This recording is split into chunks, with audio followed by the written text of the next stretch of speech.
Good morning students. देखिए हमारा topic चल रहा था उपसह संयोजक बंध। उपसह संयोजक बंध। उपसह संयोजक बंध होता क्या है, इसकी मैं परिभाषा आपको लिख देता हूं कि जब बंधित परमाणुओं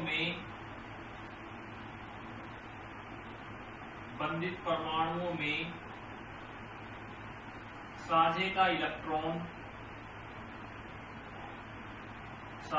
इलेक्ट्रॉन किसी एक परमाणु के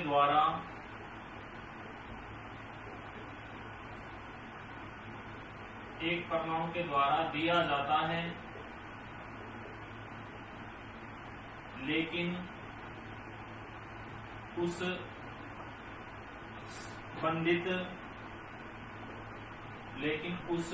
या उन बंधित इलेक्ट्रॉनों पर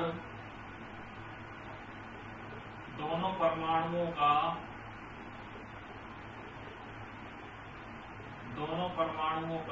समान साझा होता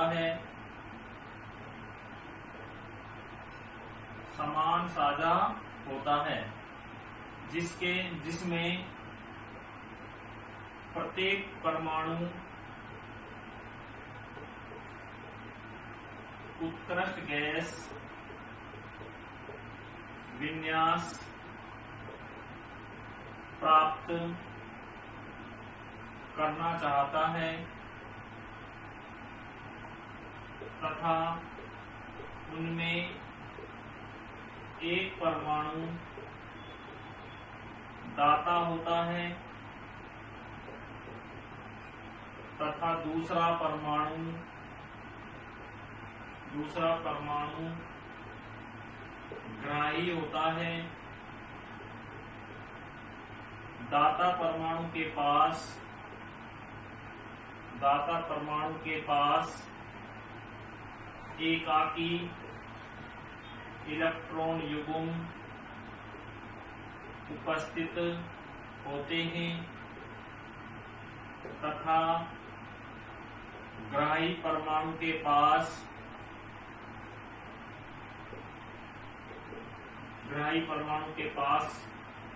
रिक्त कक्षक उपलब्ध पाया जाता है। दाता परमाणु पर बंधित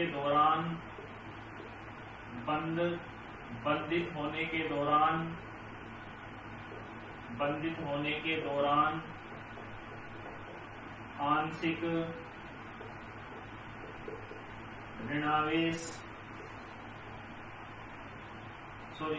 धनावेश होता है, जबकि ग्राही परमाणु के पास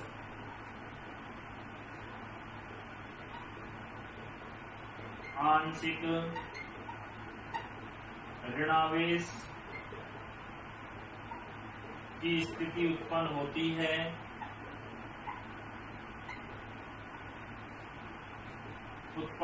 है तथा इसे डेटिव बंध या उपसह संयोजक बंध कहा जाता है।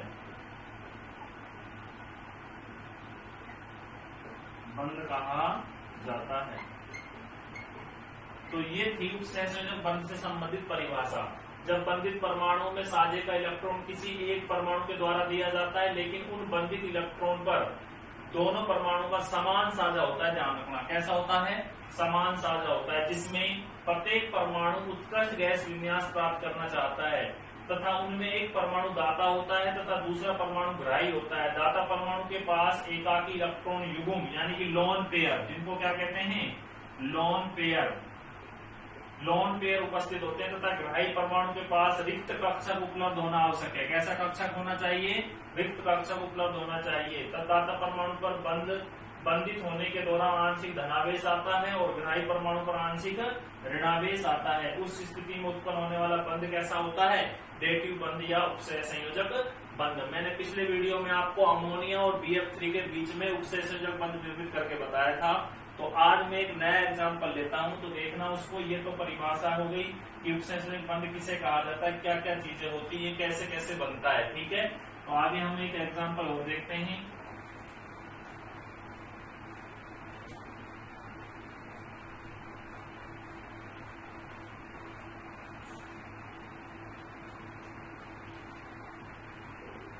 एग्जाम्पल है अमोनिया है NH3, नाइट्रोजन पर क्या पाए जाते हैं, लोन पेयर या एकाकी इलेक्ट्रॉन युग्म।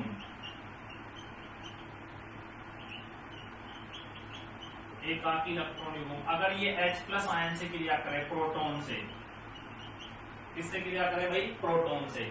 तो देखो नाइट्रोजन के साथ हाइड्रोजन परमाणु कैसा बंध से बंधित है, सहसंयोजक बंध से बंधित हैं। लेकिन नाइट्रोजन के पास लोन पेयर है और हाइड्रोजन के पास कुछ भी उपस्थित नहीं है, यानी कि इसके ऊपर धनावेश है, इसको चाहिए बंध बनाने के लिए इलेक्ट्रॉन। तो नाइट्रोजन अपना लोन पेयर किसको देगा, हाइड्रोजन को देगा, यानी इस प्रकार देगा।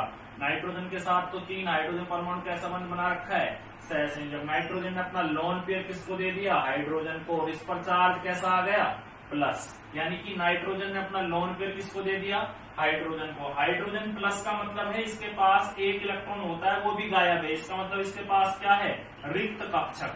क्या है, रिक्त कक्षक उपस्थित है, यानी कि 1s जो कक्षक होता है हाइड्रोजन का, वो रिक्त है। ठीक है, और नाइट्रोजन के पास क्या उपस्थित है भाई, दाता परमाणु है। नाइट्रोजन क्या कहलाया यहाँ पर, दाता परमाणु।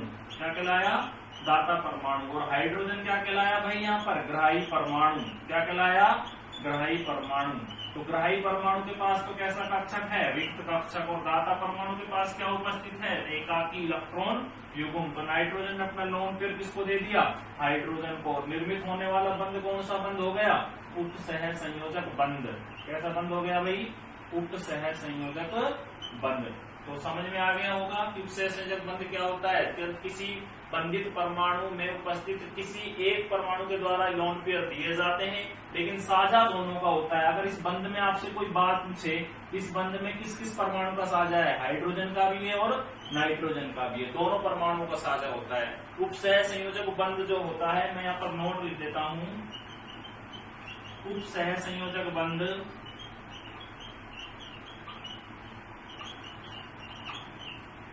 एक सहसंयोजक बंध माना जाता है।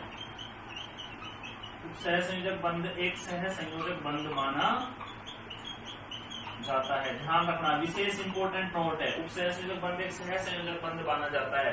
देता तो एक परमाणु है, लेकिन साझा दोनों परमाणुओं का होता है, इसलिए उपसहसंयोजक बंध एक सहसंयोजक बंध माना जाता है। सहसंयोजक बंध क्या परिभाषा होती है, जब दो परमाणु के युग्मित इलेक्ट्रॉन क्या करते हैं, साझा, तो निर्मित होने वाला बंध क्या कहलाता है, सहसंयोजक बंध कहलाता है। लेकिन उपसहसंयोजक बंध में क्या होता है, एक दाता परमाणु होता है, एक ग्राही परमाणु होता है।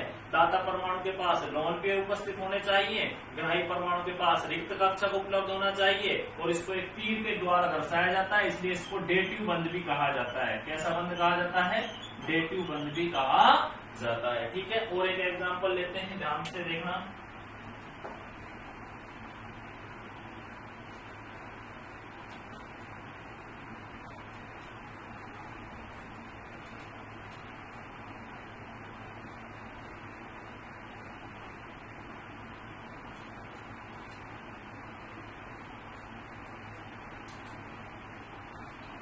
एग्जाम्पल है SO2।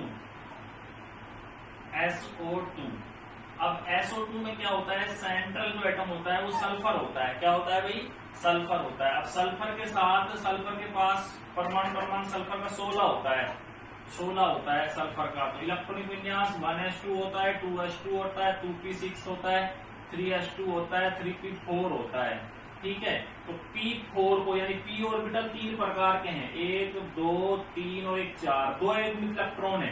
तो देखो ये 2 युग्मित इलेक्ट्रॉन मैंने यहाँ पर रख दिए। अब बचे क्या, देखो 3px के और 2s2, 3s2 के 2 लोन पेयर बच गए।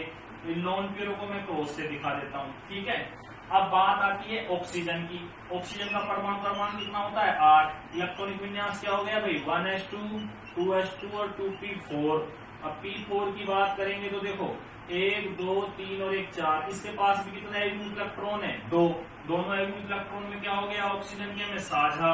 तो ऑक्सीजन के में साझा हो गया तो 2 लोन पेयर बच गए ऑक्सीजन के पास। अब बात यह आई कि भाई दूसरा ऑक्सीजन परमाणु कैसे जुड़े? भाई एक ऑक्सीजन परमाणु तो जुड़ गया, दोनों एटॉमिक इलेक्ट्रॉन इसके सल्फर के हो गए, 2 एटॉमिक इलेक्ट्रॉन ऑक्सीजन के हो गए। अब बात यह आई कि शेष क्या बच गए? लोन पेयर बच गए, जिनको क्या कहा? एकाकी इलेक्ट्रॉन युग्म। एकाकी इलेक्ट्रॉन युग्म। अब बात यह है कि दूसरा ऑक्सीजन परमाणु कैसे जुड़े? तो दूसरा ऑक्सीजन परमाणु को जोड़ने के लिए मैं इसको इस प्रकार लिख देता हूं। देखो ऑक्सीजन के पास ये 2 सल्फर के लोन पेयर और 2 ऑक्सीजन के लोन पेयर। अब क्या करता है सल्फर? अपना एक लोन पेयर किसको दे देता है? ऑक्सीजन को दे देता है। इस पर लोन पेयर की संख्या कितनी हो जाती है? 3 हो जाती है। यानी कहने का अर्थ ये है कि यहाँ पर जो ये बंध बना है, ये कैसा बंध बन गया? उक्त सह संयोजक बंध। कैसा बंध बना भाई? उक्त सह संयोजक बंध। यानी कि सल्फर ने अपना लोन पेयर किसको दे दिया? ऑक्सीजन परमाणु को। तो ऑक्सीजन परमाणु को जब अपना लोन पेयर दे दिया तो निर्मित होने वाला बंध कैसा है? उपसह संयोजक बंध कहलाता है। ठीक है, तो ये एग्जाम्पल भी किसका है? उपसह संयोजक बंध का। अब हम बात करते हैं अगले टॉपिक की, जिसको बोलते हैं बंध लंबाई। जिसको क्या बोलते हैं? बंध लंबाई।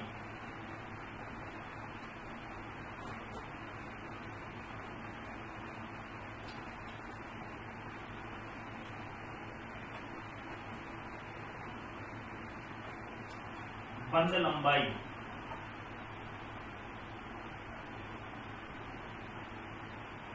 किसी अणु में उपस्थित 2 परमाणुओं के निकटवर्ती, यहां पर परिभाषा लिख देता हूं, किसी अणु में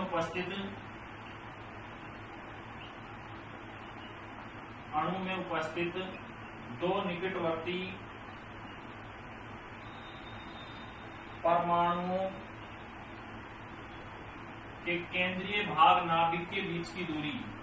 परमाणु के केंद्रीय भाग नाभिक के बीच की दूरी बंध लंबाई कहलाती है। बंध लंबाई कहलाती है। यानी कि मान लीजिए किसी अणु का निर्माण हुआ और अणु में क्या माना है? 2 परमाणु हैं, एक तो ए परमाणु, एक क्या है? बी परमाणु। ठीक है, और ए परमाणु और बी परमाणु, यहाँ पर इसका केंद्रीय भाग ये नाभिक हो गया, इसका केंद्रीय भाग ये नाभिक हो गया। यहाँ से यहाँ तक के बीच की दूरी, यहाँ से यहाँ तक के बीच की, यानी केंद्रीय भाग नाभिक से यहाँ से और यहाँ तक के बीच की जो दूरी है ये मान लेते हैं आर, और यहाँ से यहाँ पर जो बीच की दूरी है वो आर ए है और ये आर बी है, स्मॉल आर बी। यानी कि केंद्रीय परमाणु के केंद्रीय भाग नाभिक से और दूसरे परमाणु केंद्रीय भाग नाभिक के जो बीच की दूरी है तो उसको क्या कहा जाता है? बंध लंबाई। अगर टोटल बंध लंबाई की बात की जाएगी तो पूरी कितनी है? आर है, और आर बराबर क्या हो जाएगा? R A plus R B. यानी टोटल क्या है? ये बंध लंबाई। तो जब 2 निकटवर्ती परमाणुओं, किसी अणु के निर्माण में 2 निकटवर्ती परमाणु केंद्रीय भाग नाभिक से उनके बीच की जो दूरी होती है वो क्या कहलाती है? बंध लंबाई कहलाती है। क्या कहलाती है? बंध लंबाई। बंध लंबाई को प्रभावित करने वाले कारक, ठीक है, बंध लंबाई को प्रभावित करने वाले कारक कौन कौन से होते हैं? एक तो होता है परमाणुवीय आकार, एक होता है परमाणुवीय आकार। अगर परमाणुवीय आकार बढ़ता है तो बंध लंबाई बढ़ेगी, परमाणुवीय आकार बढ़ता है तो बंध लंबाई बढ़ेगी। यानी कि बंध लंबाई समानुपाती होता है परमाणुवीय आकार। परमाणुवीय आकार जैसे HFA, HBr है, HCl है, HI है। तो देखो हैलोजनों में फ्लोरीन का आकार सबसे छोटा, ब्रोमीन का उससे बड़ा, क्लोरीन का उससे बड़ा, आयोडीन का उससे बड़ा। तो परमाणुवीय आकार किसका ज्यादा होगा? आयोडीन का। तो बंध लंबाई भी किसकी ज्यादा होगी?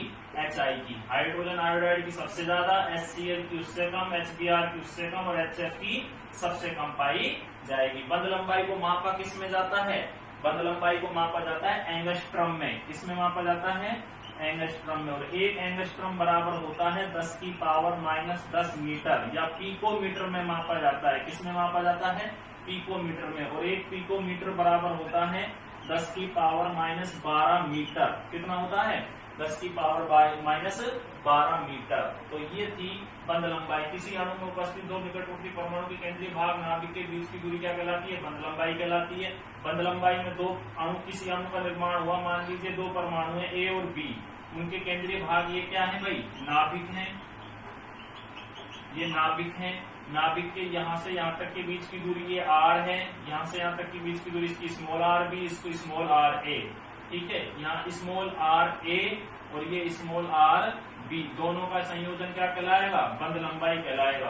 और बंध लंबाई को प्रभावित करने वाला कारक कौन सा है? परमाणुीय आकार, यानी कि आकार बढ़ेगा तो बंध लंबाई बढ़ेगी। ठीक है ना, जैसे HF, HC, HBr, HCl और HI में हेलोजनों में देखो फ्लोरीन का वर्ग में ऊपर से नीचे चलते हैं तो परमाणुीय आकार बढ़ता है, तो सबसे ज्यादा किसका होगा? आयोडीन का होगा। और आयोडीन का आकार बढ़ने का HI का सबसे ज्यादा बंध लंबाई होगी, उसके बाद HCl की होगी, तो उसके बाद HBr की होगी, उसके बाद HCl की होगी, उसके बाद HF की होगी। ठीक है ना, ध्यान रखना, क्योंकि जैसे जैसे परमाणुीय आकार बढ़ेगा, यानी कि वर्ग में ऊपर से नीचे चलते हैं तो परमाणुीय आकार बढ़ता है, और परमाणुीय आकार बढ़ेगा तो बंध लंबाई भी बढ़ेगी। ठीक है, दूसरा प्रभावित करने वाला कारक होता है इसमें बंध कोटि।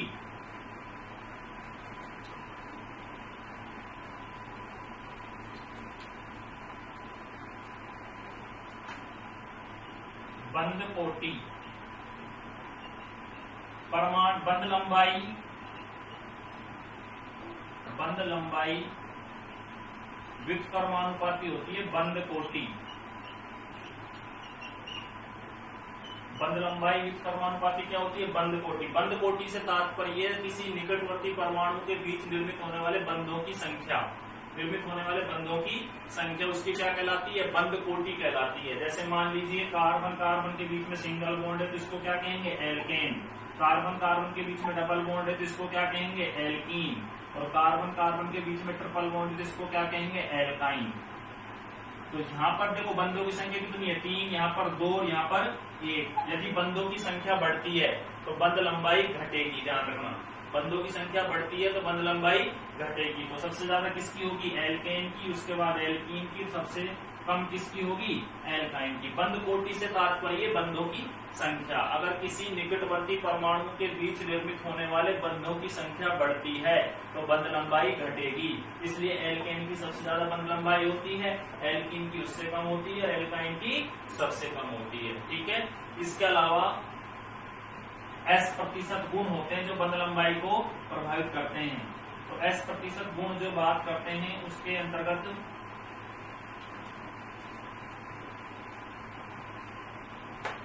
S% गुण का मतलब होता है संकरित कक्षकों में या संकरण में S कक्षकों के गुणों का प्रतिशत, X कक्षकों के गुणों का प्रतिशत, S कक्षकों के गुणों का प्रतिशत। जैसे एल्केन है, उसके बाद एल्कीन है, उसके बाद एल्काइन है। देखो एल्केन में संकरण होता है बेटा sp3, एल्कीन में संकरण होता है sp2 और एल्काइन में संकरण होता है sp। ये तो हो गया संकरण। अब S% गुण की बात करें तो देखो यहाँ पर P तो कितने हैं? 3, तो इसका मतलब 75% तो P है और 25% S है। तो यहाँ पर 25% क्या हो गया? S। यहाँ पर देखो P कितना परसेंट है? P यहाँ पर हो गया 66%, यानी 2 P है, 1 S है। तो S कितना है? 33.3%, 3%। और यहाँ पर देखो P भी 50 है और S भी 50 है, तो यहाँ पर भी क्या है? 50%। अगर S% के गुणों की संख्या बढ़ती है तो बंध लंबाई घटेगी, ध्यान रखना। S% के गुणों की संख्या अगर बढ़ती है तो बंध लंबाई घटेगी, ध्यान रखना। यानी कि बंध लंबाई और एंटी प्रोपोर्शनल S% गुण। S% गुण से तात्पर्य संकरण में S कक्षकों का योगदान। तो यहाँ पर देखो S कक्षक का योगदान कितना परसेंट है? 75% किसका है? P का, क्योंकि P कितने हैं? 3। S में यहाँ पर देखो कितना योगदान है? 33.33%। P कितना परसेंट है यहाँ पर? 66, क्योंकि P कितने हैं? 2। और यहाँ पर S और P दोनों बराबर हैं तो 50% हो गया, P भी 50% है, S भी 50% है। तो जहां पर बंध लंबाई का मान S प्रतिशत गुण के व्युत्क्रमानुपाती होता है, अगर S प्रतिशत के गुण बढ़ेंगे तो बंध लंबाई का मान घटेगा। इसलिए सबसे ज्यादा बंध लंबाई किसकी होती है बेटा? एल्कीन की, फिर एल्कीन की और फिर एल्काइन की। ठीक है, तो ये थी बंध लंबाई। तो आगे हम नेक्स्ट टॉपिक की चर्चा नेक्स्ट वीडियो में करेंगे। ठीक है, धन्यवाद।